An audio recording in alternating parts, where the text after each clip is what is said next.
Hello everyone, তোমরা সবাই কেমন আছো? আমি ভালো আছি। তা চলো আজকের ভিডিওটা শুরু করা যাক। আমি দেখো রেডি হয়ে নিয়েছি, কোথায় যাচ্ছি তোমাদের সাথে সাথে থাকো। আমি চলে এসেছি এবার নৌকা ঘাটে। তা নৌকা ঘাটে এসে আমি এবার নৌকায় উঠে গেছি। নৌকা এখনো ছাড়িনি, এবার মানে ছাড়বে, সবাই উঠছে। দেখো আমি নৌকা থেকে নেমে টুকটুকিতে উঠে আমি স্টেশনের দিকে চলে এসেছি।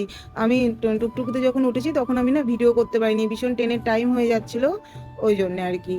আমি এবার স্টেশনে এসে তোমাদের টিকিট কেটে আমি ওভারব্রিজ পার হয়ে নিচের দিকে নামছি। আমি এবার সিঁড়ি দিয়ে নেমে নিচের দিকে এসে গেছি। এবার এটা স্টেশনের দিকে, এটা কোন স্টেশন একটু ওয়েট করো। এই দেখো, এটা হচ্ছে কাশিমবাজার স্টেশন, ভালো করে দেখো। আমি না বসে আছি স্টেশনে এসে চুপচাপ, ট্রেনের জন্য জাস্ট ওয়েট করছি। ট্রেন ছিল লেট জানো। আর এদিকে দেখো স্টেশনে চারিদিকে ফাঁকা, একটাও লোক নেই। আমি আধা ঘন্টা বসেছিলাম, বসে থাকার পরে তারপর ট্রেন এসে আমি ট্রেনে উঠে গেছি। ট্রেনে বসে থেকে থেকে জানলার দিকে তোমাদেরকে একটু দৃশ্যটা দেখাচ্ছি, দেখতে কত ভালো লাগছে তাই না। আমি আমার গন্তব্যস্থলে চলে এসেছি। তোমরা হয়তো দেখে বুঝতে পারছো না যে এটা কোথায়। এটা হচ্ছে কৃষ্ণনগর। ট্রেন থেকে নেমে আমি এবার সোজা টুকটুকিতে উঠে গেছি। তা আমি টুকটুকিতে চেপে আমি কোথায় যাচ্ছি এইটা আমি তোমাদেরকে জানাবো পরের ভিডিওতে। টাটা।